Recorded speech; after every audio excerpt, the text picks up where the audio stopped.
আসসালামু আলাইকুম। অনেক আপুরা আছেন যে চোখের নিচে কালো দাগ, চোখ ফোলা, চোখের চারপাশ ফুলে থাকে বা চোখের পাশে ভাঁজ ভাঁজ পড়ে গেছে। তারা জিজ্ঞাসা করেন কি ব্যবহার করলে, কোন সিরামটা ব্যবহার করলে আমাদের এই প্রবলেমটা সমাধান হবে।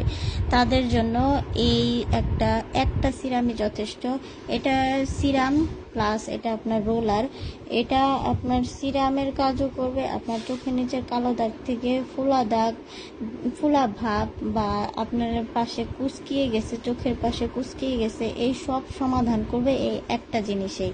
এটা হলো একটা রোলার, আই রোলার। এই আই রোলারগুলা এতটা ভালো কাজ করে মানে বলার বাহিরে। এটা কিন্তু প্রিমিয়াম কোয়ালিটির একটা আই রোলার। এটা কোলাজেন যুক্ত, যেখানে কোলাজেন প্লাস তারপর সিরাম, বিভিন্ন ধরনের সিরাম, 24 ক্যারেট গোল্ড, তারপর কমপ্লেক্স, হাইড্রোক্লোরিক অ্যাসিড সব দিয়ে এটা তৈরি। এই রোলারটা দিয়ে আপনার চোখের নিচে রোল করুন।